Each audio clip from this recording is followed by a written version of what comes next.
जीवन बहुमूल्य है।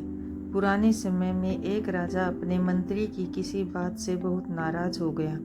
उसने मंत्री को फांसी पर चढ़ाने की सजा दे दी। राजा ने सैनिकों से कहा कि जाओ, आज शाम मंत्री को फांसी पर लटकाना है।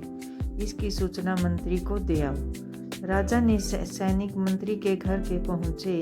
सभी ने घर को चारों ओर से घेर लिया और कुछ सैनिक घर के अंदर गए। वहां मंत्री और उसके रिश्तेदार मित्र उत्सव मना रहे थे, क्योंकि मंत्री का जन्मदिन था और सैनिकों ने मंत्री और वहां के सभी लोगों को राजा का आदेश बताया। ये सुनते ही सभी उदास हो गए, लेकिन मंत्री ने सभी को समझाया कि हमारे पास आज शाम तक का समय तो है ही, हमें हर एक पल को उत्साह के साथ जीना चाहिए।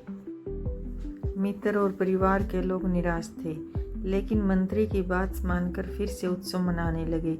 ये बात सैनिकों ने राजा को बताई तो राजा भी आश्चर्यचकित रह गया। उसने तुरंत ही मंत्री को बुलवाया। राजा ने मंत्री से कहा कि क्या तुम पागल हो गई हो? आज शाम तुम्हें फांसी दी जानी है और तुम उत्सव मना रहे हो। मंत्री ने कहा, राजन, आपका बहुत बहुत धन्यवाद। आपने मुझे शाम तक का समय तो दिया। अब मैं शाम तक अपने परिवार के साथ रह सकूंगा। अगर मैं निराश होकर बैठ जाऊंगा तो परिवार के साथ रहने का ये समय बर्बाद हो जाएगा।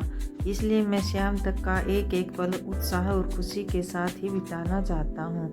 ये बात सुनकर राजा बहुत खुश हुआ। उसने सोचा कि जो व्यक्ति जीवन के हर एक पल का कदर करता है, उसे मृत्युदंड देना उचित नहीं है। उसने मंत्री की सजा माफ कर दी।